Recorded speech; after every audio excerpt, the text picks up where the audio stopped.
Not the time. Here we go.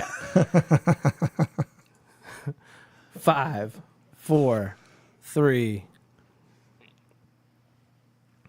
Welcome, everyone, and pull up a seat at the table. It's Lunchtime in Rome. Tonight's episode 205, entitled Very Good Relationships, Open, Honest, and Vulnerable. Tonight at the table, we will continue to talk about how to take your relationships from good to very good. We will be discussing the second component that all very good relationships have. What are the characteristics of good communication in relationships? What does poor communication look like, and how can we fix it? We're talking about that this evening. Pull up a seat at the table and join us. First-time listeners can subscribe on your favorite podcast app or watch us live or later at youtube.com/@lunchtimeinrome. Visit us at lunchtimeinrome.com, and while there, you can take our relational needs questionnaire. Make sure to follow us on all social media, and it would be great if you gave us a 5-star review. Jay, what is this podcast about? Being alone is the worst. Good times aren't as good, and bad times are worse when you are all alone. Romans 12:15 says to rejoice with those who rejoice and mourn with those who mourn. That is how you keep people from being alone, and what this podcast is all about. We demonstrate that in the first 20 minutes of the podcast, and we talk about it for the rest. So while it may not be 12:15 in Rome, we're treating it like it is Lunchtime in Rome. Sunset Beach. Yeah. Almost. Or Okoko. Titusville. Never heard of it. I like that little mention. It's just a little Titusville. Titusville. I'll represent. What's up, boys? This past weekend, Eric's all business today. well, Father's Day. He said, that's- what's up? So, That's it for episode 205. it was great. I hope everybody benefits from it. You okay, Brian? He's good. We celebrated Father's Day with family on Saturday, and then went disc golfing to Yeah, we IUP on Sunday. And man, I looked back, which I had a great Father's Day on Saturday. It was super fun and fun time, with Maggie and Amy on Sunday as well. Maggie gave me this really cute keychain with her thumbprints in it that make a little heart. She walked all over the mall to do that. No, she made this in preschool. Oh, Yeah. the mall would have been better. That would have been a better story. Why? So, there's this joke in my family, like at Christmas time, my grandfather always used to say, I walked all over the mall for that. Meanwhile, he never left his recliner, ever. In fact, he sat in his recliner so long his spine fused together in the back of his neck. With the chair. But yes, Buried him. Became with the chair. but he was a World War II hero. Casket is in the shape of like an L. He is dead though. But anyways, So, and that was very cute. But man, I've been really interested.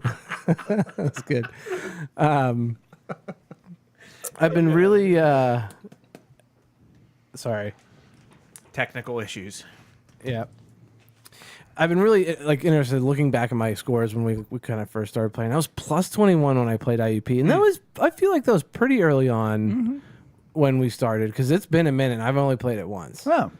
And I was plus 5 on Sunday, which was awesome. I felt like I was throwing really, really well, and it was And just it's so such much a fun. pretty place to be. It might be one of the, It's really Moraine nice. is lovely and has the lake view and all that concrete- stuff. No concrete tee pads, but No concrete teeth. their tee pads are okay. They're fine. Yeah, Screwed me up a little bit. You played very well. It was fun to play. it was fun to play. It was a good so time. I don't want to minimize Maggie's keychain. That was a meaningful gift for you. Oh yeah, I love it. Good. I absolutely love it. I thought it was really cute. Came with a little note, and And you said it was her handprints? a little thumbprint, Oh, like okay. 2 thumbprints that make this heart. Oh, yeah. Okay. Yeah, Oh, I see it now. That's Yeah. very nice. yeah. okay, Mrs. Kybler or Hellwig. Hellwig. Or Lynn. Probably Hellwig. No, I'm she all was about craft. Lynn She was Hellwig. craft person. Yeah. Yeah. Big fan of Lynn Hellwig. Yeah, she was It's a good- lot of fun. Seems to be a good German name. Hellwig. Hellwig, yeah. Hellwig. Ah, You will put the thumbprints for the heart for your father. You will love your father. and then I'm You will just, make 5 more. We will it's sell not them. even. It's not even Maggie's thumbprint. No. It's somebody. That's some other kids. And I'm pumped for vacation. Amy and I are looking forward to vacation, and Maggie's going to be 5 this year, and I know in the past several years, there's been a lot of pressure. At least I know Amy puts the pressure on herself, know, to be tentative to Maggie and whatnot. And like this year is like the first time in a long time where she's like said that she's actually like really looking forward to If it. she wanders away, there's a good chance she'll make it back. Yeah. You know, Well- you can loosen the reins a little bit. Yeah, right. And this year will Right. be really nice for you guys too, because there's no potty training. You know, there's Yeah. because that was an Right. element last year too. You know, and so I feel like she's in a good spot. She's I in a mean, good it's still going to zone. be a lot of Yeah. work. I think she's ready to Oh, head yeah. down to the beach on her own, though. You know, Yeah. Yeah. Just send her down at 7 a.m. She can set up the tent. Yeah. Yeah. Get it up there. That'd be awesome. That's- Slice her I own think finger. So. Yeah. Why should you be Gone slicing are the it? days that I have to suffer through that. that's what kids are for. But I mean, if you think back to the baby pool at the ocean, the sand in the yeah. diaper, like, how did you ever get through a week of that? Actually, I feel like the first year wasn't all that bad. All right.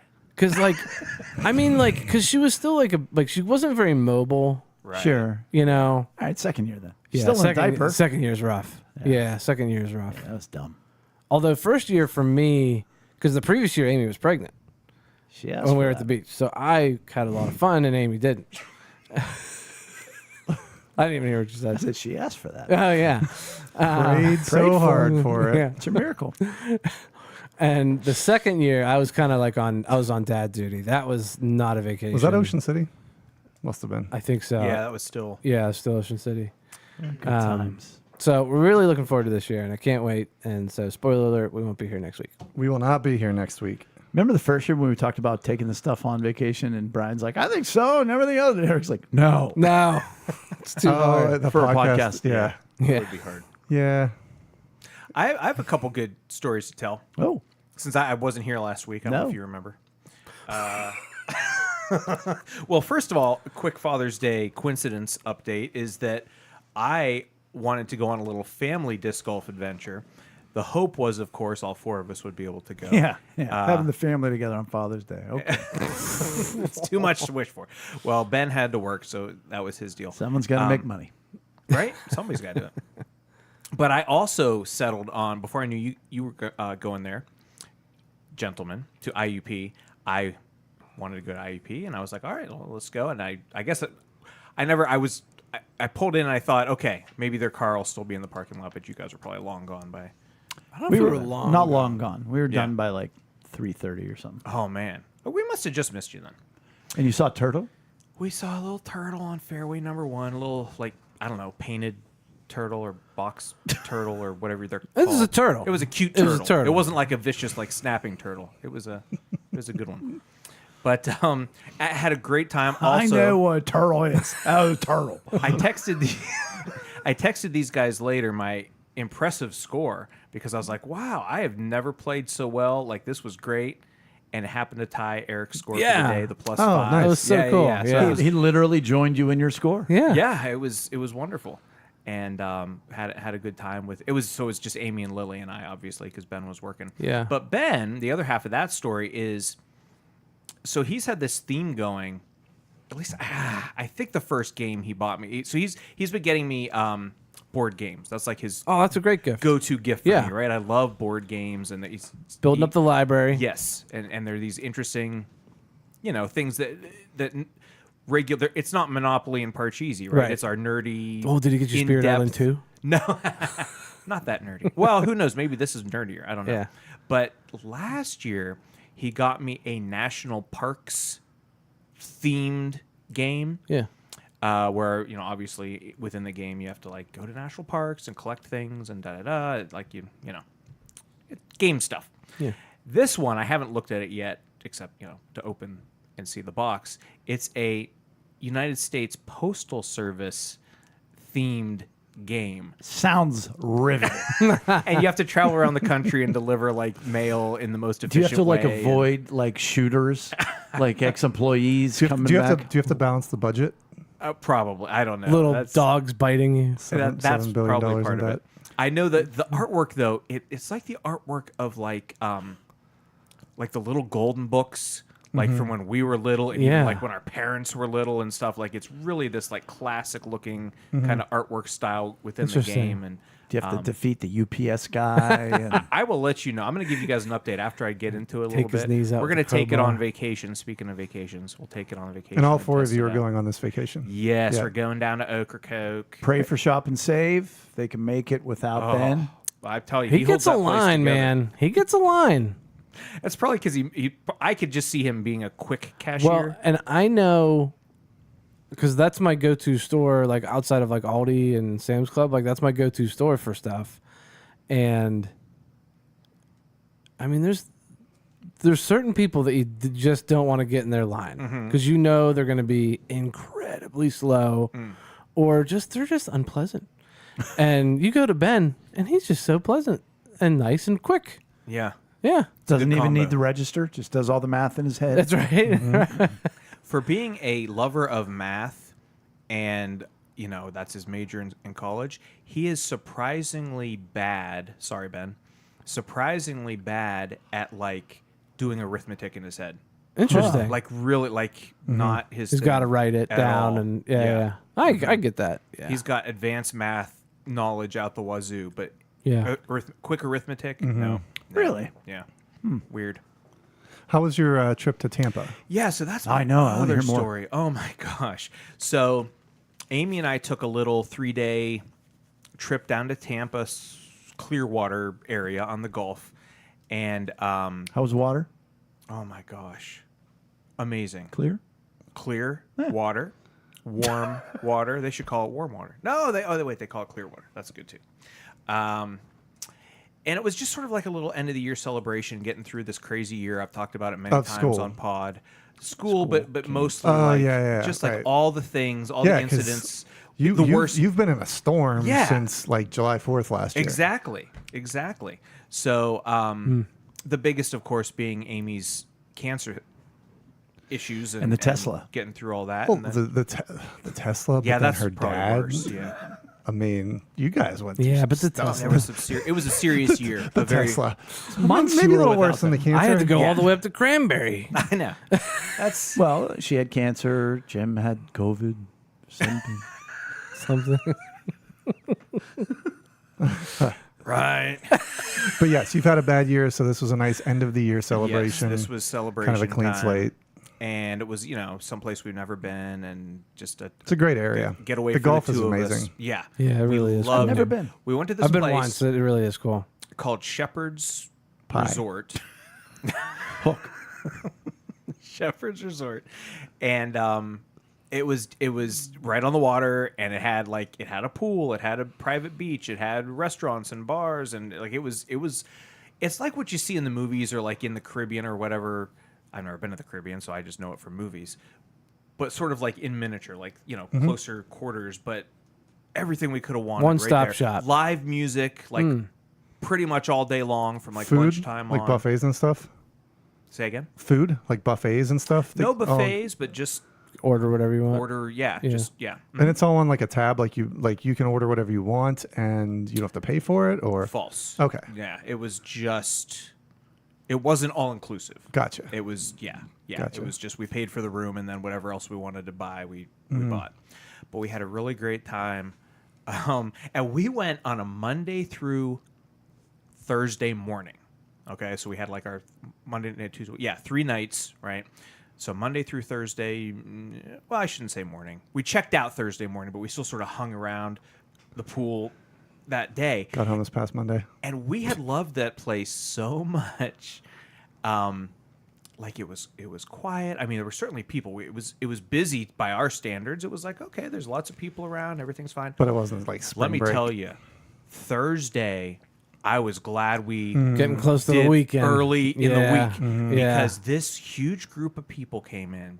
People. They were the loudest, most like obnoxious. Like we had to move twice to get away from these people. Americans, Because right? they, all of a sudden, they're like, and listen, this is like a little 4-foot deep pool that people are just hanging out in Right. and having drinks. Everybody's peeing. And they're like, cannonball, and jumping in and like screaming across the area toward Like to other people. 65-year-olds. They weren't all young, I will tell you that. I mean, I don't think the 65-year-olds were doing the cannonballs, but it was a wide range of adults. I don't know if they were a big family or what. We moved over to another like pavilion area a little bit away from the pool. Now, to be fair, I don't know if this is the same group or just a different loud group, but these other people came over and were like being really obnoxious, talking about some interesting pictures on their phones, like really loud, like inappropriate. Like I was like, man, I am ready to go home. Yeah. Wow. Yeah. So we ended up not eating lunch there. We had checked out that morning. So the loud people was the first interesting thing that happened that day. We walked down the street to a different restaurant. Not busy at all. We decided to just go inside, sit at the bar. It was like open though to the street, so it was air conditioned and yet also like half outside, you know. Yeah. And we sit there and there's one other guy at the bar who proceeds to just start talking to us. There you go. We decided, Jay, you'd be proud though. We decided to lean in, like we're not gonna stop, you know, or get too uncomfortable. We're just gonna lean into this conversation and see where it goes.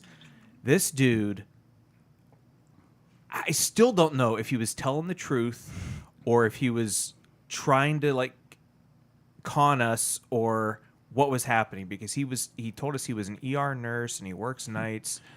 Long story short, you bought a timeshare. I kept waiting as this story went on. I kept waiting for, okay, where's the hook? Where's yes. And so like he told us weird things, like he was like, oh, I started brewing beer and a local brewery bought my beer, and that now it's one of the ones on tap here at this bar. And I'm like, oh my gosh, which one is yours? And he said it was a you guys have probably heard of it. It's Cigar Brewing, and it's like their summary one. They're Jai Alai, or I don't know how to pronounce it. Highlight? Have you ever heard of Cigar City Brewing, something like that? It's a sport. That sounds more familiar. Yeah. So I was, you know, and at that point I'm like, okay, I guess it could be true, but that's very coincidental and weird. And then he tells us that he's in town because his buddy bought a boat and he couldn't get the boat himself. So this guy came to Tampa. I guess he lives like 40 miles south of Tampa or whatever. And so he came to like tow the boat back for him and ended up wrecking the boat, which his like wallet, ID, everything was on the boat. That it's now like sunk in the and has to be like recovered from the bottom of the Titanic. Yeah, right. That is a thing, though. I don't know.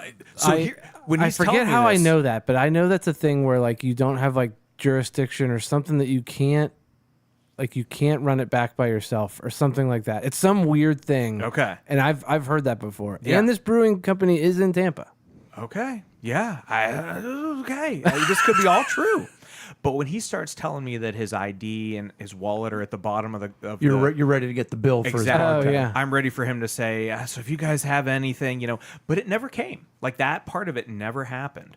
So we just ended up talking. You just the got to guy. meet a character. Yeah. Yeah, absolutely. That's a And the bummer third about and the final boat. weird thing, we made it to the airport. Our flight was supposed to take off at 8:30, but of course you have to be there like 2 hours early. We ended up getting there like 6:15 or something. We didn't realize the weather was looking this bad, but that was the night of like there were tornadoes that came through Texas and Florida, and so our flight ended up getting postponed till the next morning. Yeah. But And where did you spend the night? At the pool. That guy's house. went to that guy's house. Yeah. On the boat. we just found a local hotel and got an Uber to take us, and I don't know if we're supposed to get reimbursed for that, if it's a weather related thing or not, like by the airline. Airloins? Airloins. Most of the time they don't. Yeah. Act of God. So we got an extra night near the palm trees, and even though it was sort of a weird last day, we had a really good time, and that's my story. And that's Cool. what we say in our family is, well, it's a Mitlow family adventure. We see that too. They're Chris and Amy adventures. Yep. So that's good. I've just been running as hard as I can to the tape to vacation, and you know, you're like, oh, this week shouldn't be too bad. Then you're like, oh, wait, God's got a lot of different opportunities for me to bless people and be a part of things, and we'll navigate some awkward waters. Everybody here at the table knows I had to navigate probably had to preside over one of the most awkward elders meetings I've ever been a part of in my 9+ years. Well, meeting, not just elders. I mean, we've had some tough ones. I mean, we let a volunteer treasurer go years ago and had to fire her, and it was a straight up Kramer moment. Like, I don't even work here. I'm like, I know that's what makes it so hard, but we got to let you go, And we've had some of those, and we've had with the whole St. James, we had a tenant, a church, and there was some really, I had a guy who had somebody come at me strong, yelling at me in my face. That was fun. This was up there. So we're ready for vacation as well. Yes. Loved playing IUP. I think it's in my top 3. It's definitely in my top 3. Because it isn't that challenging, but it seems like it is. Like, you can miss a shot, and the holes aren't very long, so you can make a mistake and still make par. Yeah, you got a really solid chance for a good recovery, except that one hole. Well, yeah, 14. Yeah, That you parred. I know. I was blown away. That's nice. Yeah, that was crazy. I had an extremely lucky upshot. But I will say, for me, the most noteworthy thing would be the teriyaki chicken I made for the Not Luck dinner we had at the church Amy tonight. loved it. And I would say it was we have Not Luck lunches at the church, first Sunday of every month. It's a potluck, except there's no luck involved. You bring your A game. And we've been doing them on the weekends, on Friday nights through the winter. But we thought, well, for summer, everybody's weekends are booked, so let's try one on a Wednesday night. And I think it was a lovely turnout. Yeah, I thought it was good. Great for summer. It was nice. And so it was grilling or outdoor themed or whatever. So I made a marinade of soy sauce, oyster sauce, a little bit of rice wine vinegar, a little bit of sesame oil, fresh squeezed orange juice. And then I blended that with some green onions, garlic scapes, but that's another story for another time, and ginger. And then that was the marinade that I put it in. I like and ginger. sugar. Lots of sugar. That's how you get the Yeah, glaze. it's the only down. It's a little sweet. Yeah. But then I do like teriyaki. I started it real slow on the grill because Rachel was cooking the cornbread casserole in the oven. Yep. Because I like to start it in the oven just because chicken on the bone takes forever. Just legs and thighs. Anyhow, and then while I was cooking it on the grill, I used the rest of the marinade and reduced that down to a glaze. And here's how good it was. I thought it was good. And that means it's fantastic. I mean, I personally would like a little zip to it, but I didn't want to make it spicy for anybody. Little heat, But I yeah. mean, to me, it tasted like teriyaki chicken. Yeah. I wish I got to try some. It was gone. It was scooped up. Yep. So that's my update. I mean, it's, we're trying to get the vacation. I think I've successfully made it without Lyme's disease. From ticks. Yeah. Or anything else. And you probably talked about it last week on the podcast, but you and Rachel got away. We did. We did talk about it. Yeah. And it was as good as any other trip. The weather wasn't as great, but it was, we have those times where we just, It's essential. It's so great. To a very it's good so much fun. relationship. It's so funny. And we did Grove City Outlets in an hour and 10 minutes. Yeah. And so went past every store. Yeah, that's And like if there was be a cooking store, and I'm like, oh, we got to go there. And we'd walk up to the door, and I'd be like, nah, it's fine. It's nothing. So it was great. Good trip. Got hit on, one of us did, by the bartender. Told the story last week. one of you did. Yeah, You we didn't weren't know sure. which one. No. Interesting. No, I gave him my number. But well, because he wanted us to adopt a dog that he rescued that was deaf. And I said, no, but we would be happy to dog sit. So I gave him my number. If he's ever in Pittsburgh, we'll dog sit the deaf dog. So, but anyhow, Brian? I got new contacts, and I'd been struggling with my vision for a while. Oh. Specifically whenever my contacts were in, like the previous contacts I had, and I had them for that prescription for about a year. And honestly, when I almost never wanted to wear my contacts, because as soon as I put them in, it was like, well, I won't be able to see anything. Close to you. And that's really not what they're supposed to do. No, close up, like it was just like I won't be able to see my phone. I won't be able to see people's faces. Like it was getting to the point where I couldn't see your face. It was so blurry. Yeah. So I've been working with the doctor at Lens Crafters. Leah has also been helping. Yeah. Facilitate, trying to get me some kind of compromise, because it's either it was getting to the point where I was walking around with the readers on, even though I had my contacts on. Sure. And I'm like, well, why don't I just wear my glasses then? which I don't want to do because I want to wear my contacts. So yeah, it was really bad. Like my dashboard in my car, couldn't see it unless I was driving around with. Now, if you have your glasses on, do you have to look above them to read? I take them off to read. Even now, I did get like the progression bifocals, so it is a lot better now too. But yeah, there was a point where I was just taking them off to read, and I'll still do that because That's what you can't do with contacts. Can't do it with contacts. Well, you can, but it's cumbersome. Yeah, so I was working with the doctor, and I talked to him about the thing that you do, the monovision, I think he called it, whatever he called it, multivision.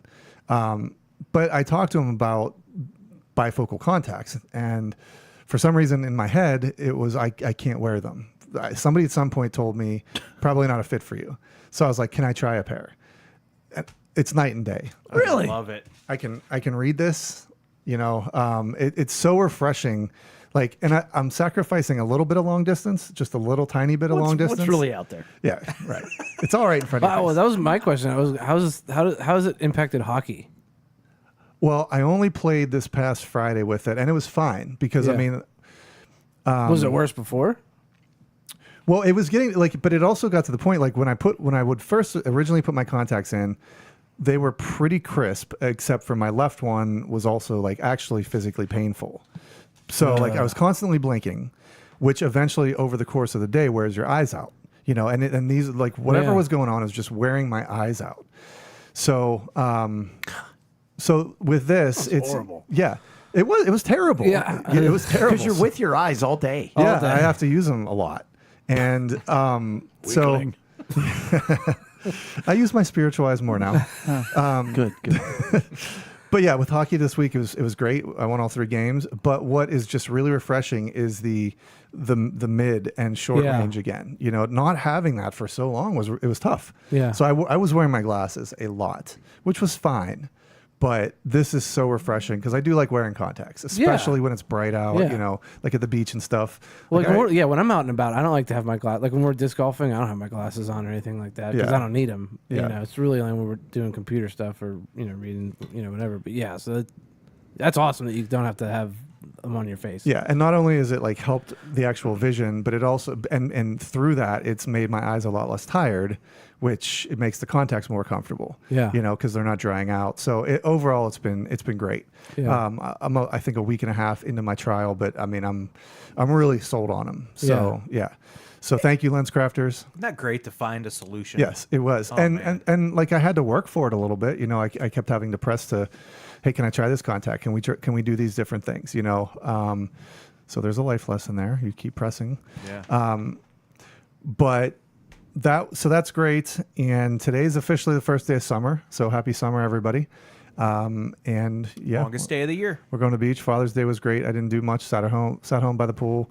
I did want to go out to eat after church, and the only I wanted to go to Tasty and Healthy first. I love tasting. They're closed on Sundays. Oh, that's and right. I was like, oh well, let's go to the old Village Grill. Closed on Sundays.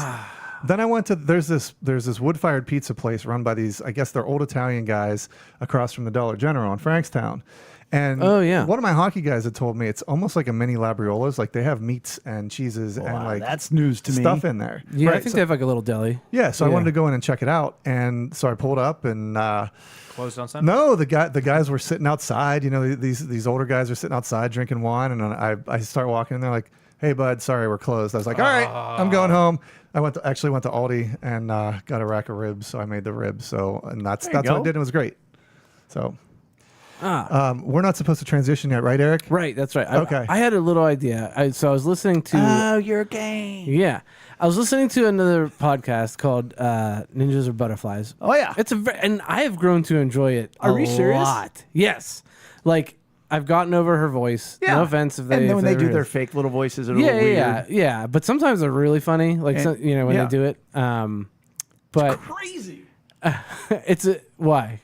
Well, just because I Have you given up on it or no? No, Okay. I mean, I'm maybe an episode behind. Yeah, but yeah. I showed it to Eric, and it's like Rachel even said to me, she goes, right, we were on one of our trips and listened to it. She's like, right, why did I just listen to that? What is that about? I'm like, It's just fun. they're just hanging out and they're they talking do some about conspiracies. Like, they just like those guys. and Yeah. like older conspiracies or like interesting stories about like there's some guy in Florida that built I think they call it the Crystal Castle or something like that. Like he said like he figured out how they created the pyramids and like he wouldn't tell anybody Is that the like how Florida he guy? did it. Not to Like be he was confused with like lifting like several ton boulders yeah. into place without like heavy machinery. Is this the same Yeah. one with the Challenger? All Yeah, the people in the they talked Challenger about it still on the one alive? Instagram reel. Right, Yeah. right. So anyway, but I was listening to it, and the woman brought up a "Would you rather" game, and I thought this was interesting because I looked at it from a emotional needs perspective. So the question is, would you rather? Oh, the BO. Yes. Okay. Would you rather smell like BO, but you can't smell it, And you don't know it. and you don't know it, or Wait, you don't know that you smell. right, Correct. Okay. right. Other people can clearly smell your body odor, Yes. but you cannot. Right. Okay. Or would you rather everybody else have body odor and you can smell it? Neither, because I love smelling my own body odor. That You isn't have- one of the choices. It's not one of the choices, but you have to pick one. I'll tell you mine after. I'd like to hear yours I want to hear first. Chris's. Well, why? I don't know. Just trying to keep the podcast moving. I thought you just valued my opinion on body not. odor. Okay. I honestly think that I would rather smell, and like not It makes perfect sense. I would. That's me. I want to because smell other people's body odor. because I'm so glad this is going the way I wanted it to. I'm then and you said nobody else smells, right? Right. No. Yeah, you're the They only one. smell you. No, They smell don't worry you. Don't worry about other people's body odor. What It's does- a non-factor. It's a non-factor. So like, yes, they'll smell me when I'm around, but it won't affect like the rest of their lives. Yeah. I don't know. There'd be around a stinky guy every time they're around you. Right. Every time. Yeah. Right. But if everybody in the world just smelled, and I was miserable 100% of the time, that sounds worse. That's what you chose to be. You would be. I choose to be miserable. Okay. No, but I would choose the other, honestly, because then they're only miserable when they're near me. Because that's what you want. Instead of me being miserable 100% of the time. Jay, what would you pick? Oh, I would absolutely not want to be the one who smells. You would Yeah. not. You would not want to be. I one would of put up with everybody else smelling. Yeah. Because to be fair, a lot of people have a smell anyhow. Wouldn't they think you smell? Here's the other, like, if everybody smells, then wouldn't they just assume that you're part of the smell, that everybody smells? Yeah, but I'm the only one that smells everybody in this scenario. They don't even smell each other? No, it's all about you. No, it's all about you. No, okay, I'll think about it. But because I can, I can plug my nose. I Yeah. can, Well, get and used to you'd it, whatever eventually else. go nose blind. You wouldn't smell it I anymore. was going nose deaf. Whatever. Yeah. So, Brian? Oh, you're back to You you'll said smell. you'd be okay with smelling.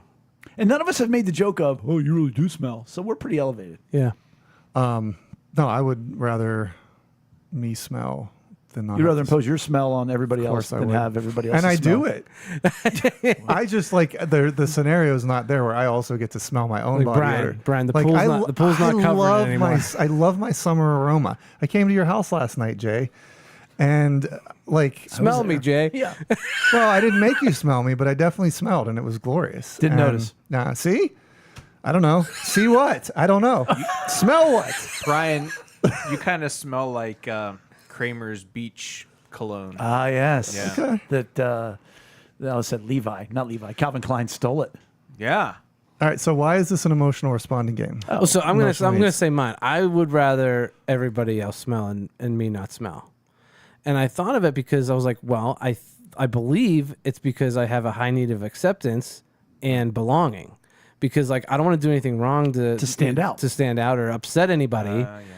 And like I wouldn't want to put that burden on other people. So that's why I went with that. And I was like, man, there might be something here with a would you rather game. Like if we pick different would you rathers and relate it to emotional needs, because I really do believe that's why Well, sure. And mine is Yeah. I have a high need for respect. And so I don't want everybody to not respect me because I smell.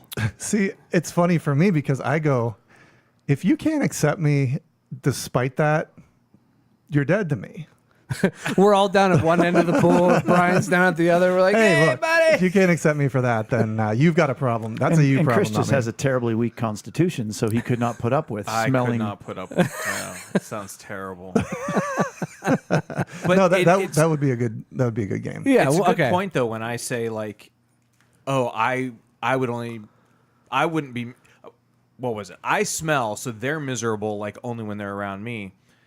But that does also mean that everybody who's ever around me is Dude, miserable. you're So going all to be I'm invited to a lot ever less game dealing with- nights. A lot. That's true. That guy's not talking to you at that bar in Tampa. Let me tell you that much. He's like, you know, that ship went down. And now it smells a lot like you.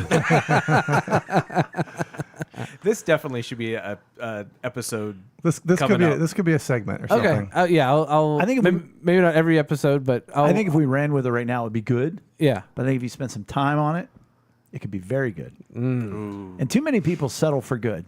They settle for okay, or they're stuck in not good. And so that's why we have been going over what God calls us to be in Genesis, which is having a very good relationship. When Adam and Eve, when Adam was alone, it wasn't good at all. But then when God created a relationship and Adam and Eve were together, it was very good. And so we looked last week at a real, I would almost say dynamic, and by last week I mean 2 weeks ago, and applicable way of keeping Christ at the center of your relationship. What does that really look like more than a kitschy Etsy poem on your kitchen wall? But that is the first component of every very good relationship, is keeping Christ at the center. And this week we're looking at the second component, which is Communication. Open, honest, and vulnerable. that is exactly what it is. And it's, on the one hand, we could stop right there and say, yeah, the communication of your needs and your hurts in your relationship need to be open, honest, and vulnerable. But we want to break it down so we don't just tell you what it's supposed to look like, but we kind of describe it. And so we broke it down. The first is being open. And that means your communication. Again, when we talk about communication, it's not like I'm going to the store. Honey, I'm really going to the store. You know, like, because I need carrots. Like, no, it's communicating your emotional needs, but also your hurts. And so that's sort of what we're talking about in this realm. And with open, why is that important? Because it's obvious. It's there isn't this veiledness. It's just right there for you. And I think as we just go over these characteristics, if you guys think of like, yeah, like I said this one time and it made all the sense in the world, or I can't stand it when it's not that way. Because the opposite is it's clouded or discreet. Like when you have to guess, like the joke I told the guys in the beginning before we started was that I said to Rachel that tonight we're talking about open and honest and vulnerable relationships. And she said, ever heard of it? And I said, well, I haven't experienced it from you. And then she gave me the finger. Which is actually very open and honest and vulnerable. I mean, it wasn't discreet. I knew what she meant, and she knew, you know, my example actually was discreet. I was being passive aggressive. Right. Right. Yeah. And You know, I'm poking the bear, and the bear poked back. Yeah, this is, you know, mine and Amy's communication with each other very much used to not be open. It was like that word clouded.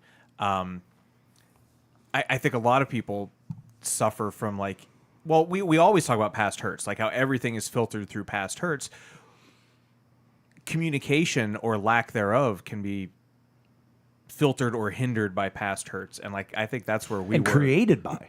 Okay, yeah. And I think we, you know, when instead of just, you know, one of the first things I learned from you, Jay, when we did your couples class years ago was let your yeses be yeses and your noes be noes. Wow. Like it's just a very simple statement, but it's about that open communication. And that's not where we were. Our yeses weren't yeses and our noes were Right. noes. We were supposed to, you know, our feelings we were veiling from each other when we would communicate, and then obviously we're trying to hear the other person's veiled communication, and then there's a level of interpretation that has to happen, and if you get it wrong, Which who's good at that? like you're and It's the worst. And you know, at certain times, if we're at like a low point of our relationship, communication wise, it's like there is that passive aggressiveness, and then you're like, Well, imagine if I may Yeah. step on that, because it gave me a good example. So, like, oh, do you want to go to that party? Yeah, sure. And then you're like, what? Does she really want to go to that party or not? And then she's miserable at the party, and you're like, you didn't even want to be here. And she's like, I said I would go. And you're like, you said that, but that's not at all what you meant. And Yeah. your behavior. No, I said it. Don't tell me I didn't. I said I would go. And you're like, and it's not the least bit open. our go-to word as a joke is fine. That's like the word we make fun of. If like that used to be used a lot more, is like, it's fine, and I guess that fits in with It's good not a- versus very good. But it wasn't fine. It wasn't good. It wasn't even fine. It was just sort of like this. Well, that's more Clouded. also That's a clouded word. Yeah, It's clouded. It's also not honest. But that's the next one. yeah. Yeah. Go ahead. Well, and I was thinking about, like, when you're talking about it's when you are open, it's not clouded or discreet, and I started to think about like the stereotypical used car salesman, right? We've all been to that person, or maybe we haven't, but we all have an idea of what that is, where they're. And this kind of also ties in with people that use too many words. Like you've been around these people that they're just talking and talking and what are they saying? You know, and I've been around those people, and it's so frustrating to me. It's like you've used 170 words.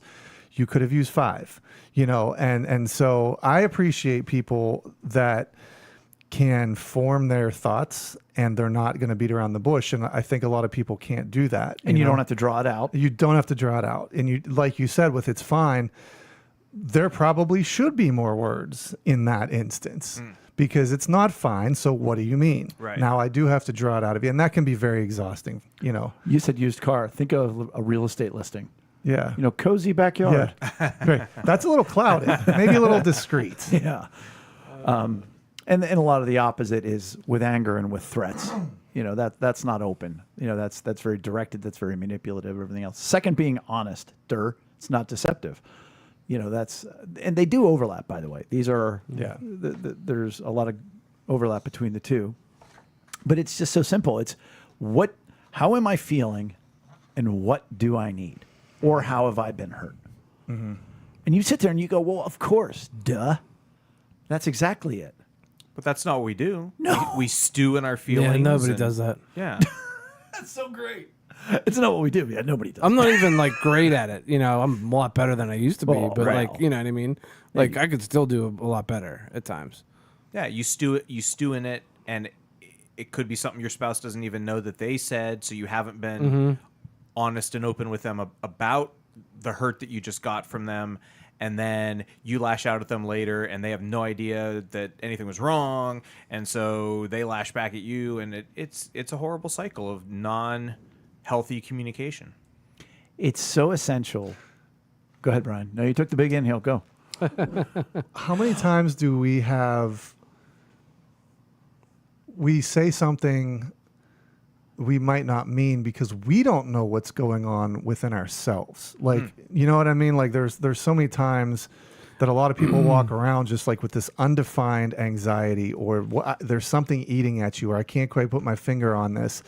And then you do, you know, lash out, or you can't be clear about it because you don't even know what it is. Right. You know, Right. what do we do about that? Well, and it's That- funny that you say that because like that's kind of what I was like alluding to, and I don't want to jump the gun here, but it's more under the vulnerable part where you must express a need or hurt, and sometimes I have a hard time like connecting the dot of the emotional need that didn't get met.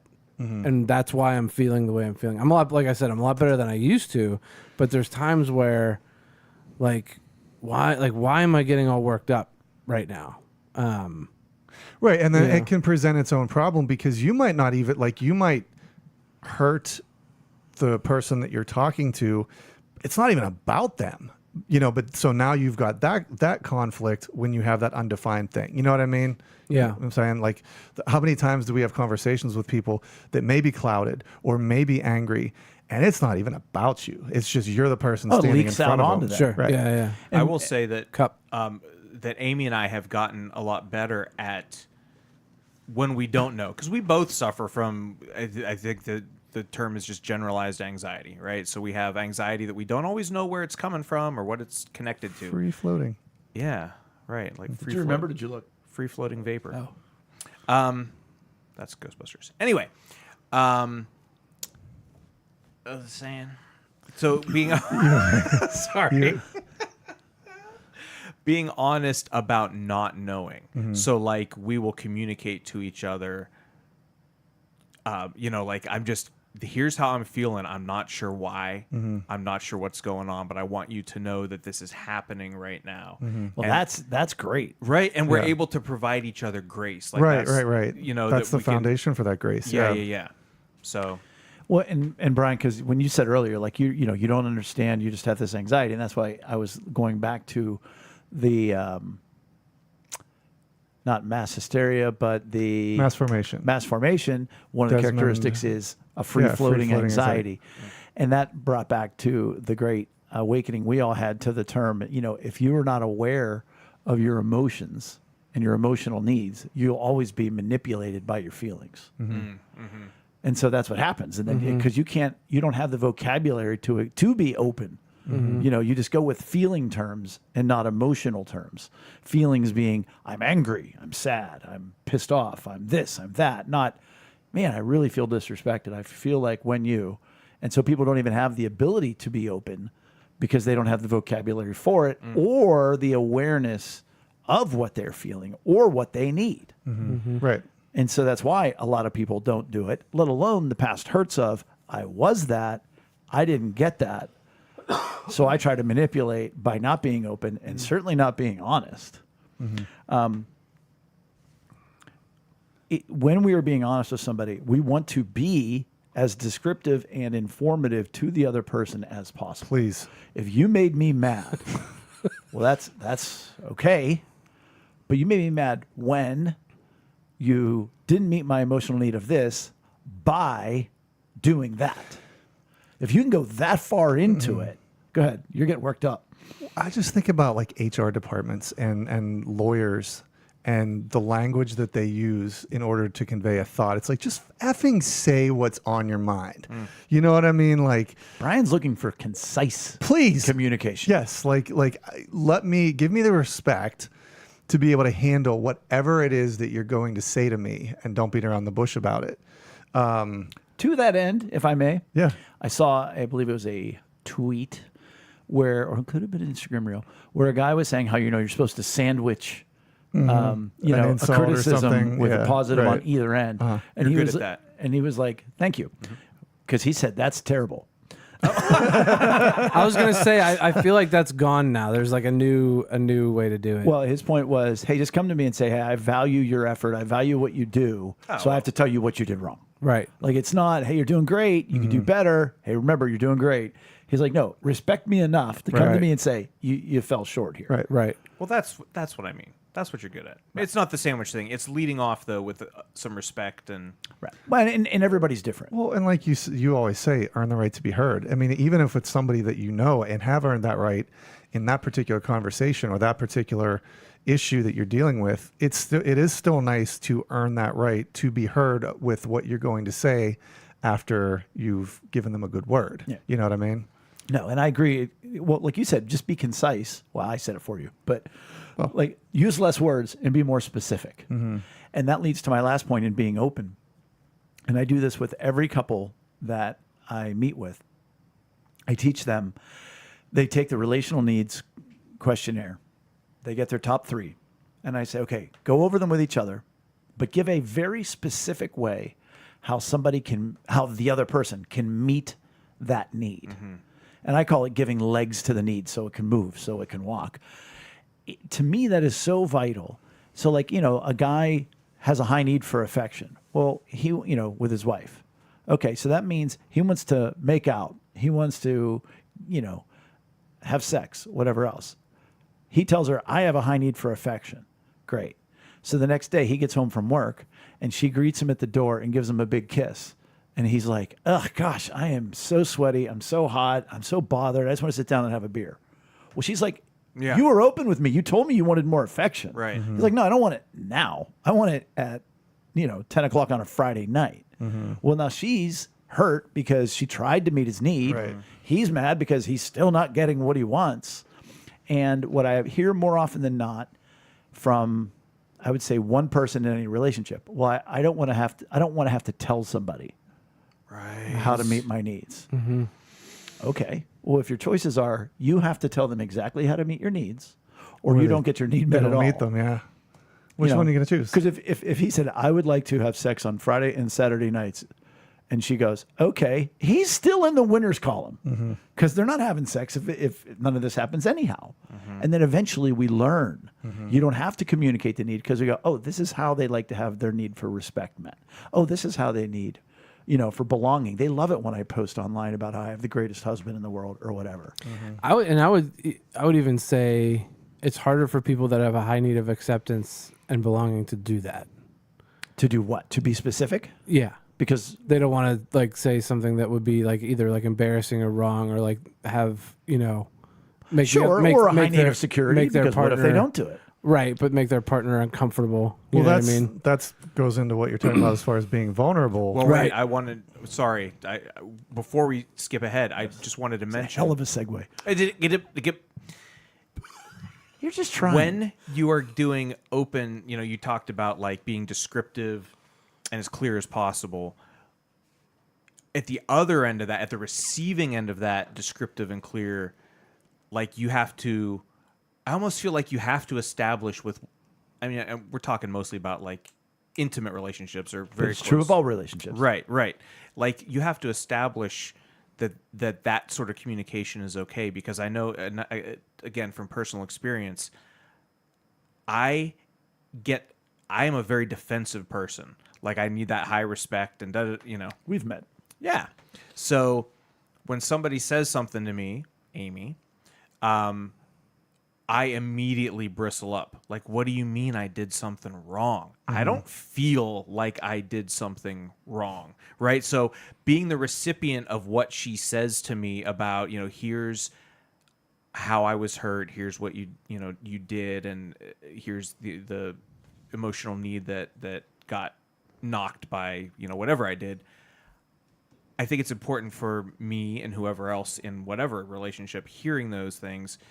You got to be ready for that. You've got to realize this is important and it's okay. And it doesn't mean that I'm the bad guy.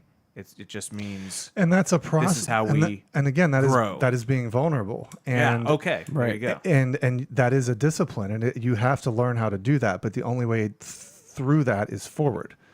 And until you learn to practice that, like you have been, then there can't be that third element, that vulnerability. So it for people that have difficulty or that have, that's what happens. I bristle up. Okay, learn to be a little bit more vulnerable, and it's going to take a little bit of time. What a great segue we just did. Yeah, Let's keep going. it would have been great. Better the first time. But, and to that end, remember other things we've talked about, which are the 4 poor ways people emotionally respond. By you bristling up and going to facts, logic, and reason is to explain why your intent was different. Well, that's facts, logic, and reason. That's not trying to understand them. That's not coming alongside them. If you say, no, you're being too sensitive, well, that's critical. If you say, I know you're upset right now, but I'm upset too. Well, that's selfish. And if you just walk away from her, well, that's neglect. Well, that's none of what we're talking about. None of that is very good. And it isn't vulnerable. It's defensive. It's the opposite. Or it's offensive. But if we're being vulnerable, you are giving yourself the opportunity to be further hurt. I mean, just think, what does vulnerable mean? I'm open for attack. I'm open to be hurt. And, you have to risk that to receive the blessing, to receive the intimacy, to receive the reward of the person meeting your need or apologizing for their misdeed, which caused your hurt in the first place. The opposite of all of these is to deny your needs, or our hurts, or to angrily lash out to express them. And there's 3 selfish ways we do not communicate openly, honestly, vulnerably, and how we can fix them. So the first is selfishness, which is you're just only focused on your needs. That is all that matters. You can't see the other person's needs whatsoever. And That's exhausting. Oh yeah, and we've been around those people, and we've been no, we haven't all been those people. And each one has a scripture verse that goes with it and an antidote, and we're going to talk about each one. Go ahead. But I really like what you say in this first point under selfishness, exalting our neediness. I have needs, and I'm going to take to have my needs met. And when you were talking about the opposite, to deny our needs or hurts, to angrily lash out, to express them, again, like, man, take 3 seconds and go online and look at the world around us. And it's so prevalent. And so, again, I love this podcast because it combats that to some small degree, a large degree, but I love that. Like, and just how many times do you go to bed at night? Maybe not us specifically, but you go to bed at night exhausted because you have just been taken from. Well, and conversely, how exhausting it is to always be stealing your emotional needs. Right. And how annoying are those people that just steal them? I'm just being honest. Yeah, and they're exhausting. Philippians 2:3 says, "Do nothing out of selfish ambition or vain conceit." I love, and this is, from the training I received at the Center for Relational Care. I love when a scripture verse just kind of, like we talked about earlier, smacks you right in the nose. Right. Like, oh, can I do some things? No, do nothing. Do nothing. Do nothing. Right. So if we're not being selfish, what is another thing that people will do? You mean a second one? Yeah. Well, Self-reliance. I'm sorry, the antidote. Yeah, I the antidote. apologize. Yeah, I skipped over the antidote. No, so was it's just a little confused. you say it's faith. So can you explain what you mean? Yeah. So if you think about the first component of very good relationships is Christ at the center. And we talked about trust that God is working in the other person's heart to meet your needs just as much as you're trying to meet theirs. And so you have a faith, that God knows my needs and God is putting people in my life to meet my needs. Go ahead. You described a situation this very day to me in the Sam's Club parking lot where you had to let it go. Yes. And that is an act of faith with somebody. Sure. I would say So like you could go about selfishly trying to meet your needs within this person and situation, but in the end it was God saying let it go because number one, you're connected to God with it. right. And you're going to have faith that God will do what God's going to do, even if it's not what you want out of it. Yes. I would agree with you in that illustration that it is a big call to a greater level of faith where it's not about me meeting this person's needs anymore. It's letting God take care of that. And in that, you're not being selfish. You're being very selfless. Right. I would say a different example was this past Sunday on Father's Day where I was let down by Joe and, to a degree, Bella not wanting to go disc golfing with us. And it just kind of let me a little bit upset. And I'll blow them up their spots and they're not listening. And that very morning, Colleen Jeanette gives me a button that says Mercyhurst Dad. That was her late husband's that her daughter had given to him, and she asked her daughter for permission if I could have it. And so it's this older, it's a 15-year-old pin that Rich got used to wear proudly, and that this other, this woman from our church's daughter wanted me to have it and thought it was okay. And Mercyhurst is where Bella's going. Yeah, to it's where college. Bella's going to college. So that plus the fact that Michael told my nephew Michael, Mike P, told his own dad. He's like, "Yeah, Dad, your church is a little early. I don't really feel like coming. I want to go see Uncle Jay in church today." So my point being is, God worked in both of their hearts to bless me on a day where my needs weren't met by my own children. For a minute, they rallied for the rest of the day. Just let everybody know. Play this episode in the car ride down on vacation. I will. But that's an example of having faith that God knows. God just was like, "Oh man, Jay's having a bad day. All right, Colleen, give him the button. Oh, sweet." Right. But if we're trying to manipulate everything, Yeah. and we're only focused about us, well, that's no good. Yeah. So the second one is self-reliance. Just similar. Which is similar, but basically you're denying that you even have needs from others, like relational needs, emotional needs. You're trying to go it alone. You don't need nobody. The phrase I hear most often is, "Have my Jesus. That's all I need." Yeah. And that ain't it. Yeah, you're lonely. I like this quote that I have no needs, but if I did, I'd take care of them myself. And that sometimes comes across in a martyr way as well. Not to hit too close to home for some of us. And it also speaks to a person that's absolutely unable to be vulnerable. And maybe it's because of a ton of past hurts. It could be a lot of abandonment. Most likely is. Everybody has those reasons. And the antidote is simply just humility. Well, I'm sorry, the scripture. Gosh, I'm the worst. You say, I do not need a thing, but you do not realize ... I don't know, whatever the rest of the scripture is. They need a lot. If they want to look it up, it's Revelation 3:17. Right. And that's if there's any easy book to understand. That's a good one. It's all about the end times of relationships. Yeah, right. The great relationship. In a lot of ways, it kind of is about the end times. Yeah, so Revelation 3:17 and the antidote being humility. It ain't all about you. I have a question about that. So if the antidote Revelation? to that one, no, about the antidote being humility, what about if their self-reliance comes in the form of not necessarily that they're, well, I can do it all myself, but they're like, if I don't do it myself, nobody's going to do it because I've been hurt, a ton of times. So they put this barrier up, and it's not that they're not. It's not that they're proud. Yes. Is there another angle to that? Well, if you think about it, the beginning part was, I don't even have needs. Okay. So there's the arrogance.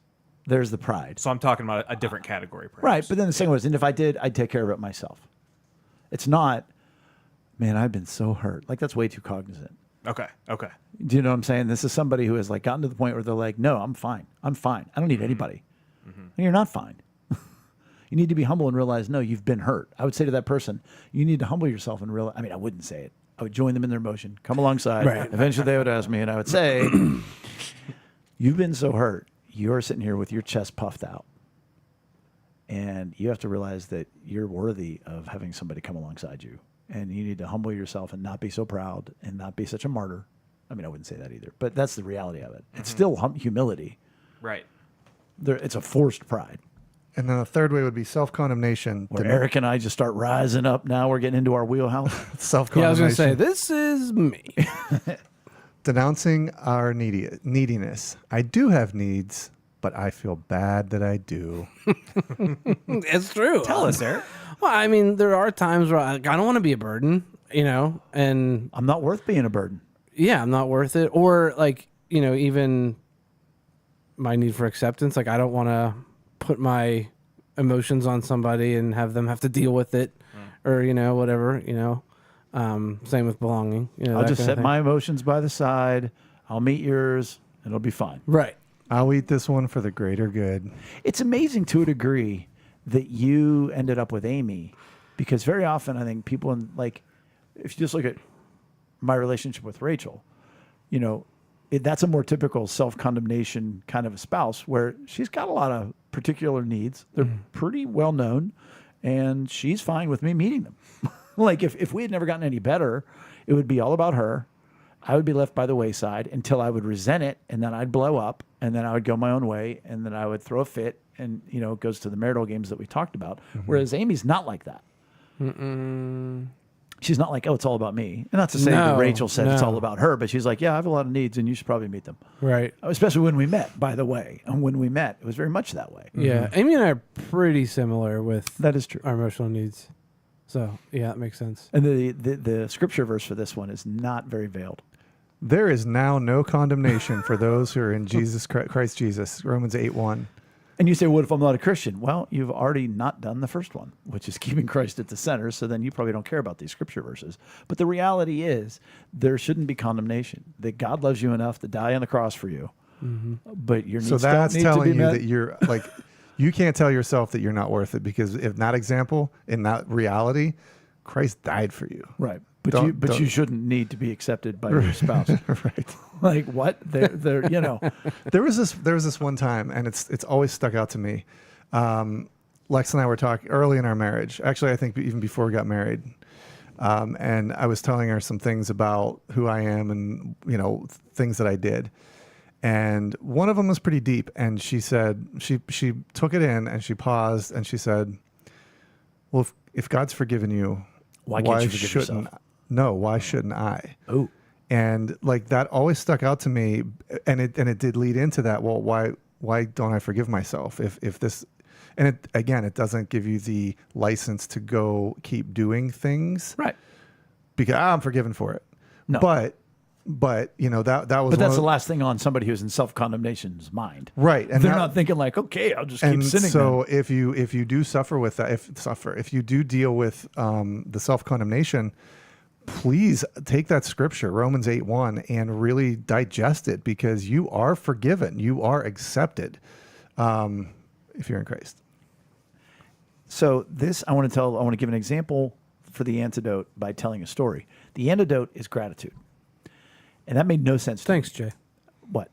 Oh. So when I was in our training, I was really beating myself up. And I always did. And part of that's how I grew up, and, you know, a lot of guilt-ridden raising and everything else. And he was like, all right, here's your assignment, Jay. He goes, I want you to go back to the hotel. And I want you to, make a list of 20 things you're thankful for. And that's going to help you, because your self-condemnation is pretty bad. And I was like, all right, that's fine. I'll do it, but it's not going to work. And he's like, why? He goes, no, write down 20 things you're thankful for about you and about the people in your life. And I'm like, yeah, it's not going to work. And he goes, why? And I said, because I'm going to list all these things, all these attributes, all these people, and be like, and I'm still such a jerk. I've got all this going for me, and yet I'm still this piece of crap. And he was like, you are not well. He didn't say it like that. But here's what's funny. It finally occurred to me watching Intervention and Biggest Loser. 2 TV shows where I understood gratitude. And this is almost wrong for me to say, but I was beating myself up over my sin so bad. And then Rachel's watching Biggest Loser, and I was like, man, it would really suck if my sin was visible to everybody, because these people are 700, 800 pounds, and they're struggling with overeating and struggling. And I was like, well, at least I don't struggle with that. I mean, I got some stuff I got to deal with. I'm grateful for But that. I don't that struggle have that for struggle, that. Right. And then watching Intervention, and I'm like, man, this destroys everybody's life around them. And these people with their addiction, and it's just going everywhere. And I'm like, man, praise God that I don't struggle with that. And then I thought about pornography, and I'm like, man, I am so grateful that I don't struggle with that. And that becomes a discipline that you start to learn, the discipline of gratitude. You do start to find those And I'm things. so grateful you didn't say attitude. Huh? I'm so grateful you didn't say it's an attitude of gratitude. Oh, no, God. No, I hate that statement. Hate it. But it is, right? No, I'm just kidding. No, it's a discipline. It is a discipline. But it is, and that you gain momentum in doing that. And you're like, I'm not a piece of crap. This is just what I struggle with. Yeah. And or that's what I struggle with. And so it's not like I'm looking around being like, whoa, I'm better than that guy. Right. No, he struggles with something, she struggles with something, and I'm grateful that I got these to deal with, and I'm going to work on them. Oh, it was such a breakthrough for me. And if you want to hear more about gratitude, go back and listen to the episode with Joseph Jason. I don't know which episode it was, but he talked a lot about that guy in jail, and he just had to try to figure out how to survive in jail. And he just started. I think he said he listed 100 things, and he was going to do one, whatever. Yeah, it was and then we great. did a couple of. I Yeah. think we did 1 or 2 episodes on gratitude. Yeah, that was a really good series. But And we're grateful that you joined us for episode super grateful. 205. Shortened episode. Yeah, gosh. Yeah. So, and here's the end. So, episode 205, second in the series. Join us next time for possibly the third. Although, let's say real quick, we won't be here next week. We did. And that's it, right? Just 1 week? Yep. All right. Smoothest None of that's in outro your script. I like to do a little heads up. Smooth outro. So please make sure to give us a like or follow on social media. Visit us at lunchtimeinrome.com. While there, take our relational needs questionnaire. Thanks for joining us at the table for Lunchtime in Rome. See you in 2 weeks. Goodbye. Bye.